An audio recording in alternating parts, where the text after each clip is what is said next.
Okay, welcome everyone. So glad you've joined us today.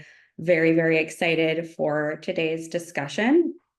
My name is Heather Bicknell. I'm a product marketing director at Populo, and today we're going to be discussing really what it means to be a strategic communicator and featuring some of the latest research and insights from Gallagher's State of the Sector report. We'll also dig into how communicators can become more strategic and really the skills and behaviors that will help you level up in your career. And I'm delighted today to be joined by two experts on this topic. First, we have Sharn Kleiss, who's a strategy partner, employee experience and insights at Gallagher's communication and consulting practice.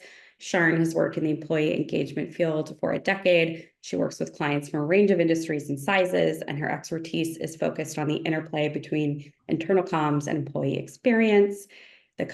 This comes to life in Gallagher's annual State of the Sector report, which she's leading in 2024. Welcome, Sharn. Thank you. And also we have Pia Stoklund today. Pia is a highly experienced corporate communications, stakeholder relations, branding, and sustainability executive with a proven track record in delivering business results in multicultural organizations focused on international growth, digital transformation, and excellent customer experiences.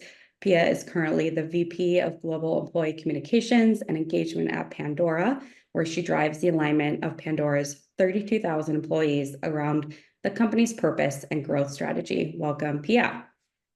Thank you.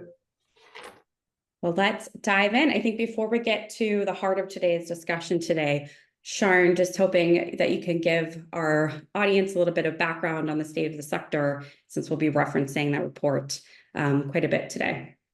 Yeah, thanks, Heather. So State of the Sector is our annual kind of trends analysis from Gallagher's communication practice. It's been running about 16 years now. And every year, sort of in October, November, we ask communicators, what are they prioritizing? What are their barriers? What topics are they communicating about? And we pull together all of that data, pull out the insights, and then share the report each year. So this year it was released in February.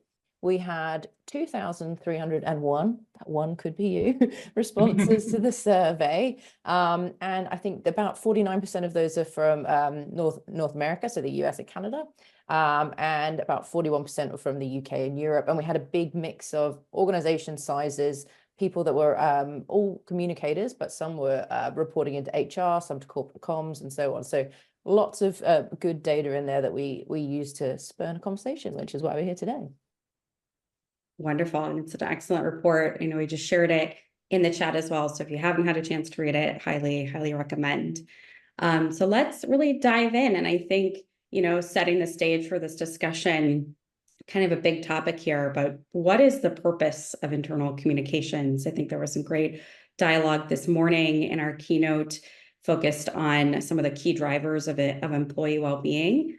And I know from the State of the Sector report as well, from the communicator's point of view, really culture and belonging, that was one purpose driver that was identified up top, and then strategic alignment. Those two were sort of neck and neck as the top purpose of IC this year. Pia, I'd love to start with you. What is your view on the purpose of internal communications in 2024? Yeah, I'd love to share that, and it's not only in 2024, I think, but more in general. So I really think it's about, when we talk also about strategic internal comms, that it's about being able to see business opportunities and challenges and convert that into meaningful communications activities, and thereby initiating meaningful interactions with a different set of stakeholders, but of course, when we talk internal communication, first and foremost, employees. I also think it's about being able, when we talk about strategic communication, to really be able to show the value that we are bringing. So being able to measure the impact of your efforts, both when it comes to output and outcome. And leverage that to get a seat at the table and bring in that employee perspective, multi-stakeholder perspective that I believe our profession represents, to be part of the decision-making processes. So to me, I mean, that is what internal comms at its best is all about. I love that. Sharn, would love your perspective. I think there was some dialogue in the chat during this morning's keynote, because the number one driver of employee well-being from the employee side was belonging was actually rated as the number one well-being driver. Obviously, that's one of, along with strategic alignment, the kind of the other side of the top purpose of IC, I guess. What's your perspective on this important topic? Yeah, it's fascinating. So I think a lot of communications teams don't actually stop to think about, and obviously Pia has, and a lot of people don't stop to think about what their purpose is and what they're there to achieve in the organization. And so we asked that question, and there were sort of this large majority saying that the purpose of internal communication is to build that culture and belonging. And I have a couple of theories. I think maybe it's because you know, as communicators, we like to feel that we're making a big impact on an organization and helping to foster that sense of belonging through communicating all the good news stories. And I do think this sort of strategic alignment, jumping up that purpose ranks, I think communicators are getting more savvy to the business bottom line. They're starting to increase the kind of, as you say, that seat at the table, Pia, get that seat at the table, but also to speak the language of business and use that business acumen to sort of help shape the business from the inside out. So I think getting a bit more savvy, getting a bit more sort of measurement driven, but definitely that culture and belonging piece is still sort of at the heart of everything that we do. And it's so important, as you say, for that well-being piece too. Absolutely.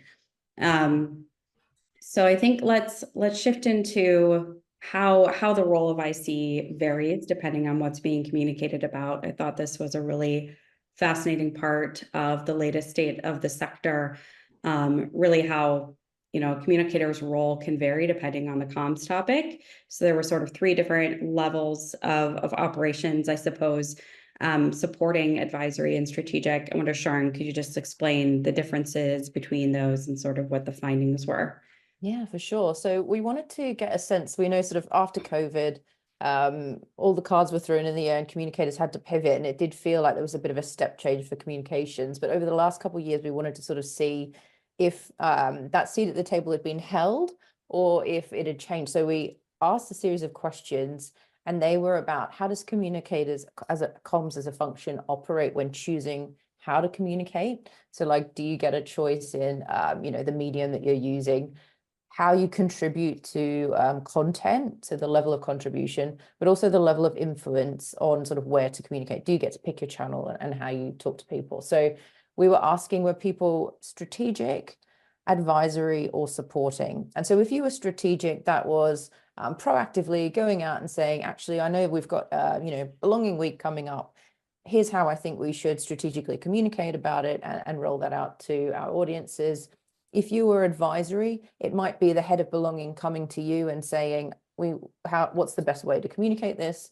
And if you were supporting, again, running through this example, the head of belonging might say, could you push out this message about an event we're running out next week? So really looking at, are we sort of at that top level being proactive? Are we advising senior leaders, or are we reacting and sort of pushing things out the door? And so those were those sort of three levels, and it really helped to shape our thinking about what role do communicators play and how, and which of those roles is the most effective per topic as well. Super interesting. There's a great point brought up in the chat here. Measurement of the impact that IC teams are able to bring about is a great point. Have often found ourselves in a position where IC and similar functions, being the non-revenue generating vertical, are often left to explain the impact and significance of what we do. I wonder, Pia, does that resonate with you, and sort of what's your perspective on strategic communications? And I think it's very related to being actually strategic. So I mean, I've been with Pandora for 1.5 years, and one of the challenges that we have together with a lot of other retailers is attrition. So so one of the things that we are very focused on is how can we, with what we can contribute with, help bring down attrition. So, and then of course we measure attrition, but that's of course impacted by many different things. That's the outcome. But we also need then to measure our output to see, okay, so what is it that we bring to the table, and then seek to find correlations between output and outcome. But I really think it's important that we try to measure and show the real business value that we are bringing to the table. It's difficult. I still think as a profession we have a lot to learn from, for instance, marketing, that are much better at measuring what they are doing. I think that's really backed by the research, Sharn. I know we planned maybe to talk about this in a bit, but just would love for you to share kind of what Gallagher's findings were in terms of measurement and strategic comms. Yeah, so I think the good news was, and I think leading to that point around communicators becoming more business savvy, we did see that measurement had improved across the board this year. So more people measuring more things, which is great. But what was fascinating was how that people were using that measurement data to shape what they were doing next. So what we did find that people were more likely to be using that measurement data to report back to leadership on return on investment. More so than we're maybe improving their communications mix or changing channels or shaping their message.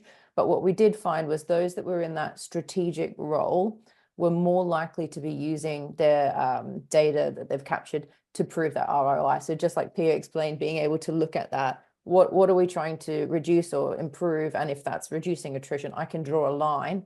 It's difficult to do causation, but that correlation piece to be able to say, I see that as my comms improve, attrition lowers, and being able to draw that line between them. So that's the good news, is that if you take, and it's a bit of a chicken and egg, do you have to be strategic to be a good measurer, or do you measure well and then therefore become strategic? But the two, again, are correlated, which is what we found in the data. So good news there, I think.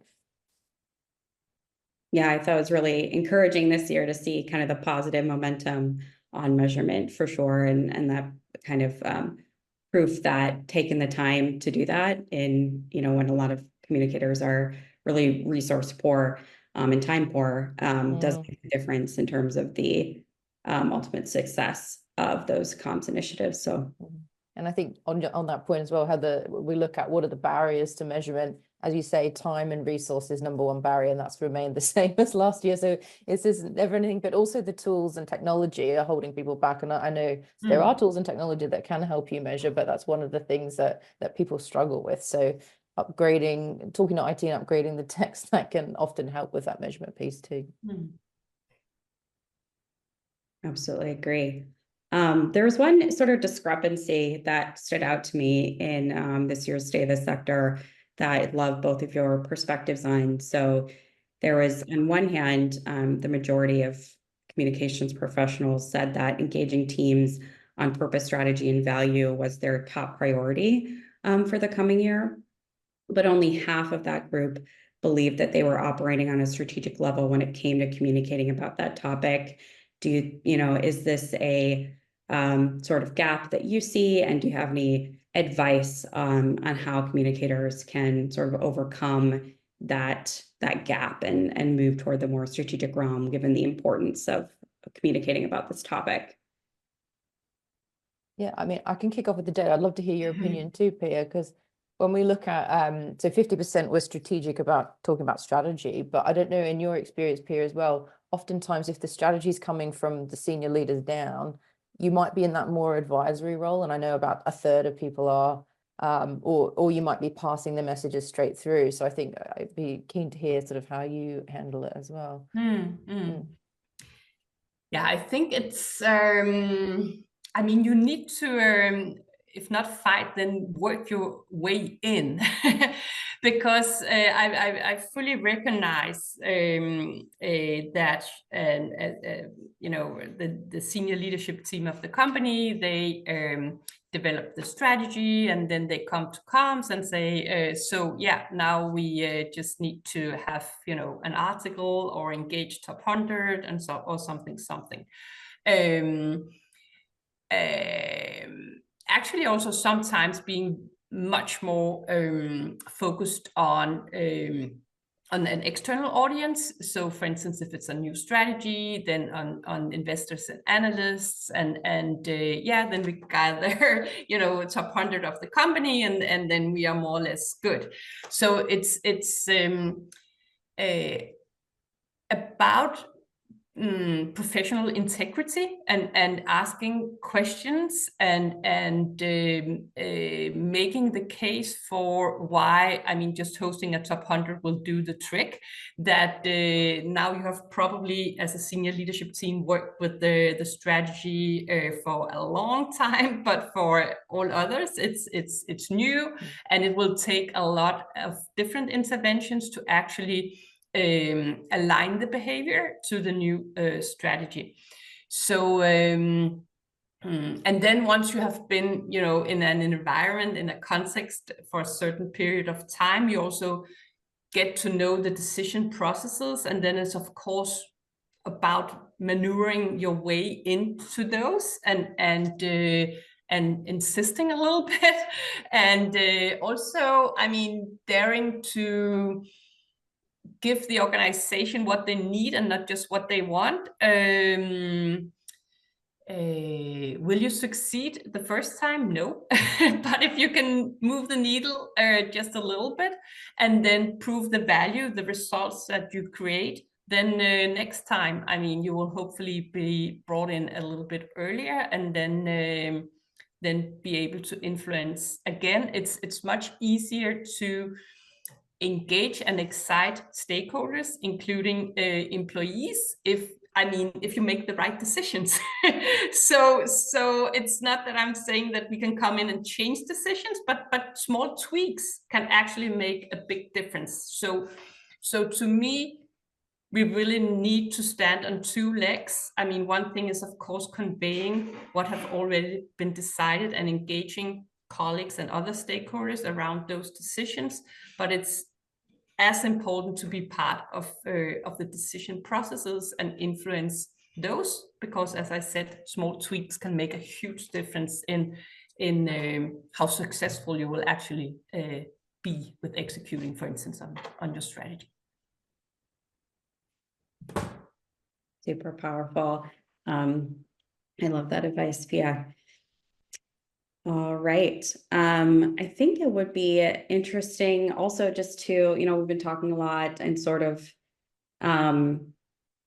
maybe there's sort of this understood why strategic comms is important, but I think it really strongly came out in the Gallagher report as well that, we've, I guess, already touched on the improved success element that can come with strategic comms, but there were other benefits that really stood out in their report as well that were sort of multi-dimensional.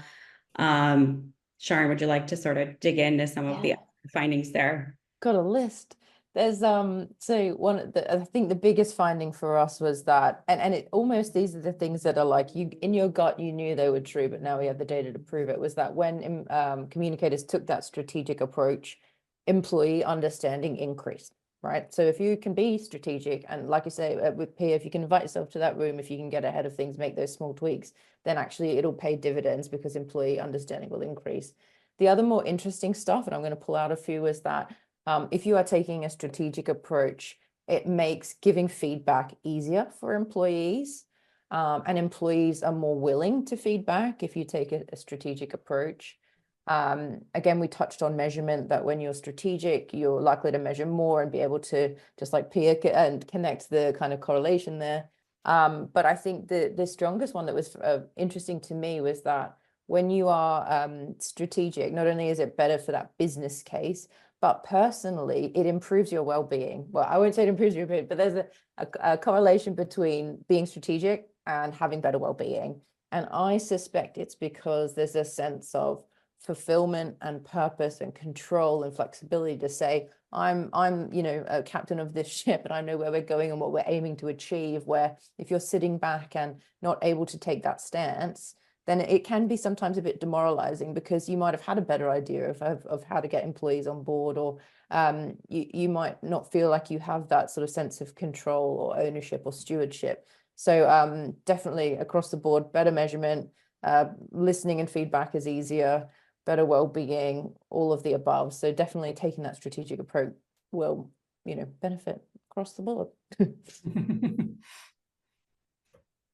Yeah. Yeah. Well, yeah. What's your perspective? Yeah, I mean, I definitely recognize what you are pointing to. So when it comes to employee understanding, I think it's quite natural, because we are all bombarded with information every day. And I think as strategic communicators, we play an important role in actually trying to create meaning. So let me maybe provide an example. So before joining Pandora, I worked in a paytech company. It used to be owned by the banks and were kind of it was a legacy company, and we wanted to change that, the perception of that, to being a European paytech. So everything we did, every communication piece kind of linked to that all shift that we wanted to make, which hopefully brought employees on the journey and help them create meaning, instead of, had we just, you know, been talking about, now we did that M&A, now we changed that tech platform, now we reorganized here. It would be, you know, a lot of different pieces. And I don't think we, as, I mean, human beings, are able to create meaning out of all the information that we're just bombarded with every day. So helping colleagues see the bigger picture and how every dot kind of connects to that. I think that is what you contribute with if you work more strategically. So I just think that piece about employee understanding makes a lot of sense. I also think the piece on well-being makes a lot of sense. I think as leaders, we know, I mean, just asking colleagues, the team, to do something is not what will create, you know, a huge amount of engagement. But if you involve colleagues in actually shaping things, then they are more likely to, you know, feel seen and engaged. So I think it's very related to that very yeah, kind of basic human way of feeling and thinking.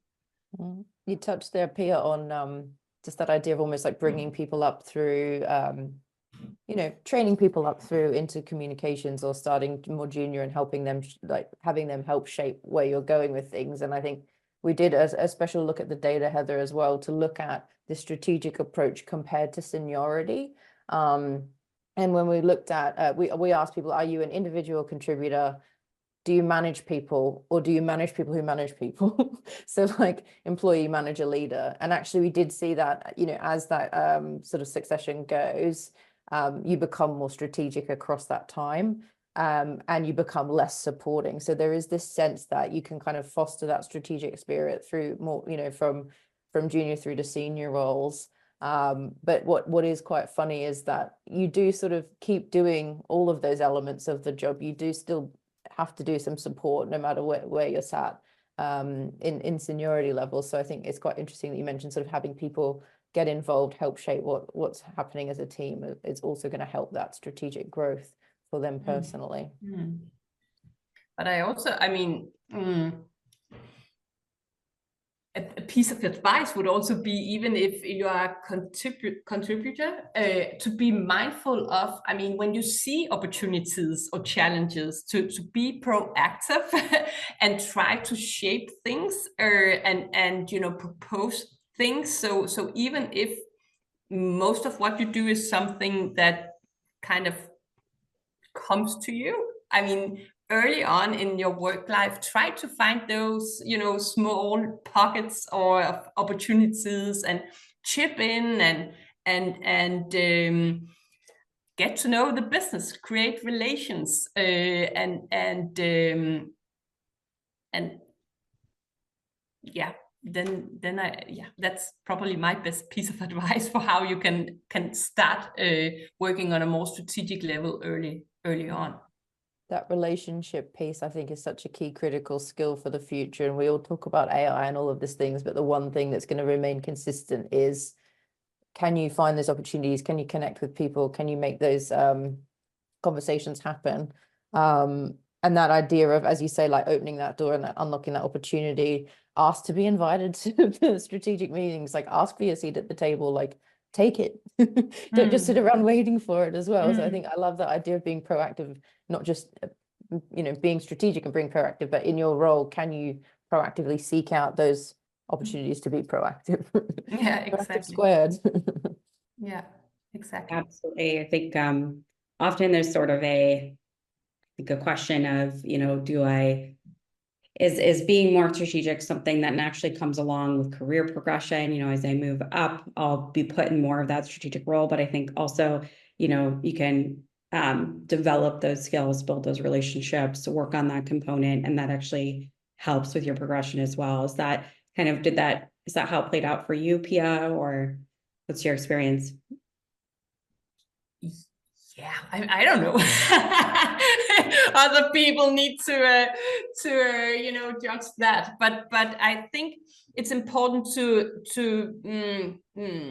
I mean, colleagues around us, colleagues outside of the comms department, they don't look for comms solutions. They look for business results, and to be able to put what you can do into play in that context, it requires that you know it and that you have a 360 perspective, which means that you should interact with a lot of different colleagues, I mean, from across functions, because it will simply increase the value that you can bring to the table. Yeah, absolutely. We have a note from a commenter, and I'd love to hear both of your perspectives on this. But when it comes to working at a smaller organization where maybe you're a team of one, right, and you have to balance across all of these roles, how would you think about managing the execution components without kind of abandoning strategy and sort of the need to just get the work out there, I suppose. Do you have any advice for working on leaner comms teams? should I go first? Yeah, go ahead. Because I actually think the challenge is also, I mean, it's more, maybe not the same, but I recognize the challenge also in bigger teams.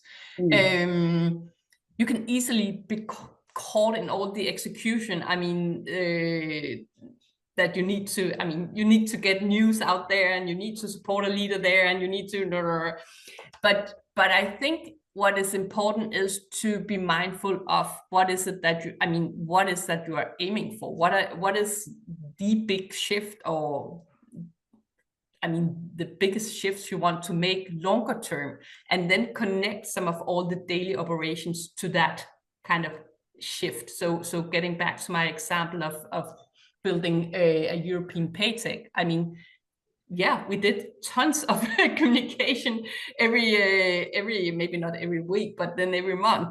But connecting all of it to the same overall direction, I think that is what is important. And if you are not very mindful and focused on that, the risk is that, again, back to employee understanding, yeah, you will communicate a lot, but you're not really supporting your colleagues in getting the bigger picture and the why, and not supporting them in connecting the dots. It's just a lot of different pieces. So take a bit of time to get that strategic direction right, and then go into the daily execution and connect all of that to the overall direction. Second that, I think that does it ladder up to what we're trying to achieve? And that's why I think it's so key to reflect on what is the purpose of the communications function, what am I here to achieve? And as you say, Pia, then like, does it connect to that or not? And what's the risk of not doing it almost? And will employees miss if they don't have this information?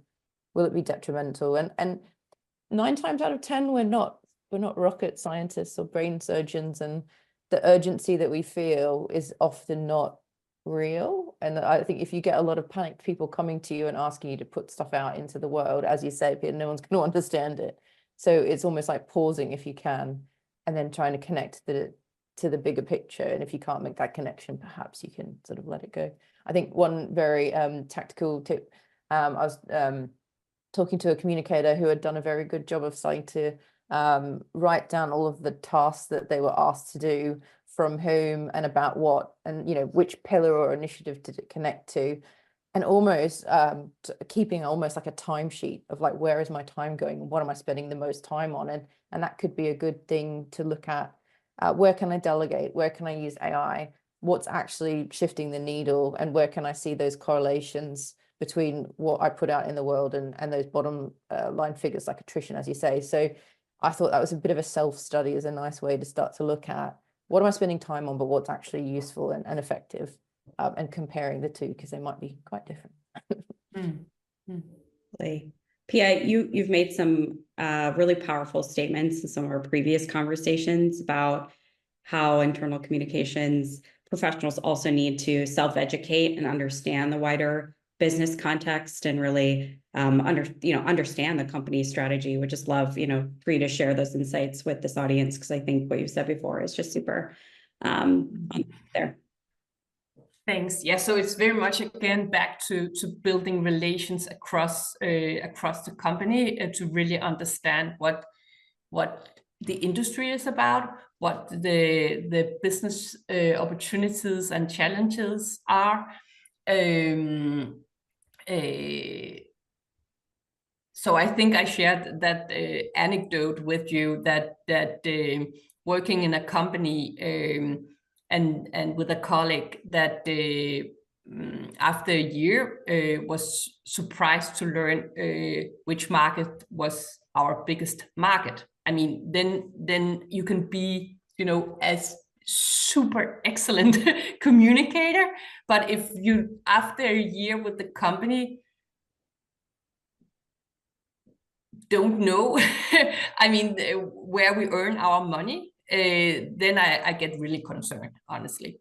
So you need to have, I think, that curiosity and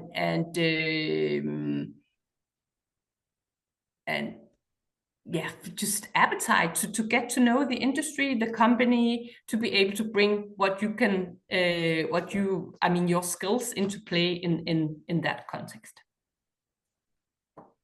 Absolutely agree. I think understanding that wider business context is really key to getting that seat at the table too. And then also, I think maybe hopefully helping push back or really realize what's ultimately the most important thing to be focused on. I know we have about 10 minutes left. We have a good amount of Q&A questions, so I want to leave time and space for that. I think we do have just one quick poll. The team wants to pop that up as well while we get stuck into the Q&A. So let's see, the first, I think we had a lot of good questions and interest around the measurement component. So we have a question here. What measurements do you think resonate more with leaders? Email open rates and click rates are one thing, but how do we demonstrate our impact on a more strategic level? Who'd like to tackle that one first?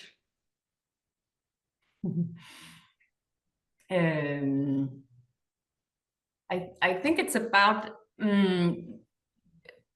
this outcome, output focus, and trying to explore the correlations between the two. So one thing is, measuring click rates or opening rate or engagement on a social media platform, all of that, that's good.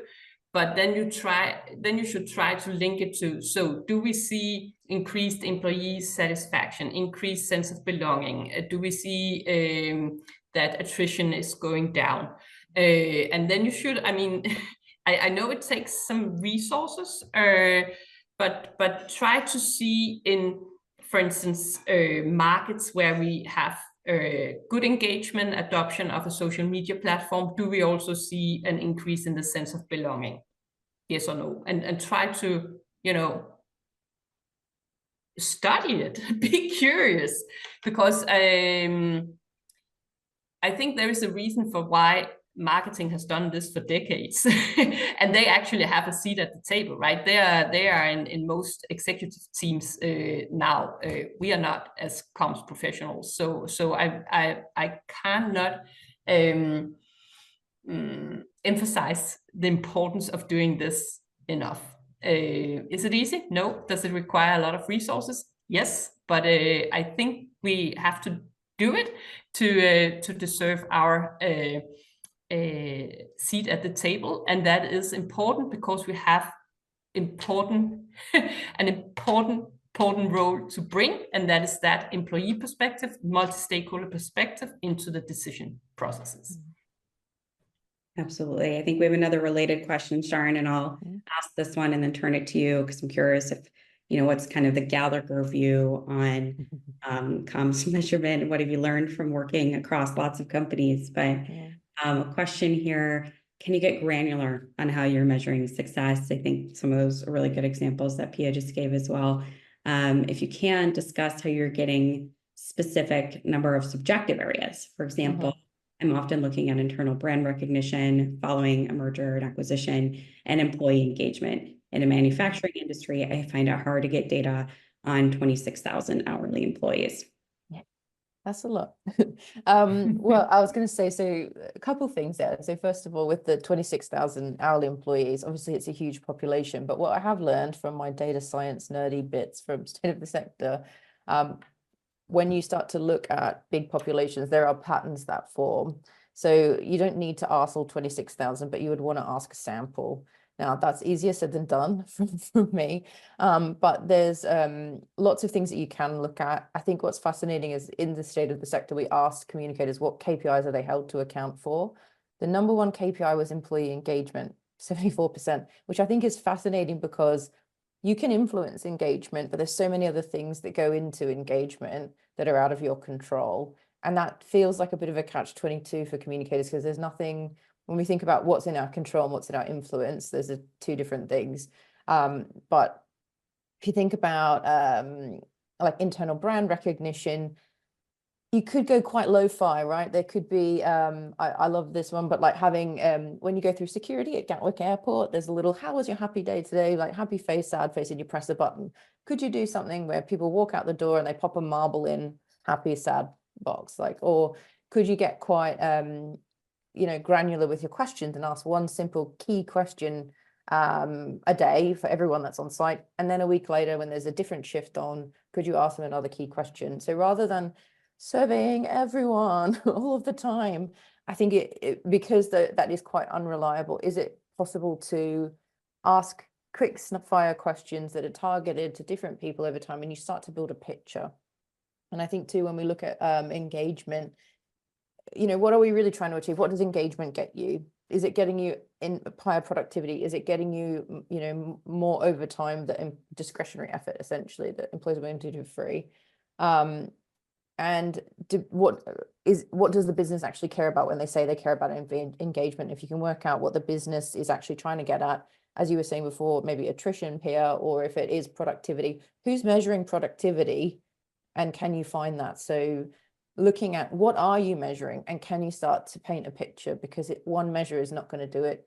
It's about gathering all of the things that you have together and start to look at what happened that might have shifted it on that day. So without knowing exactly where you are, what you're doing, getting those sort of numbers, I think it's like, what are you measuring already? What do those measures mean to the business? And can you get really low tech and just go local and just ask like certain questions at certain times in innovative ways and fun ways?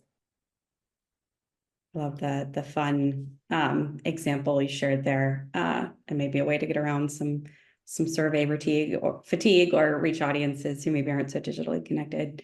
That's some great advice.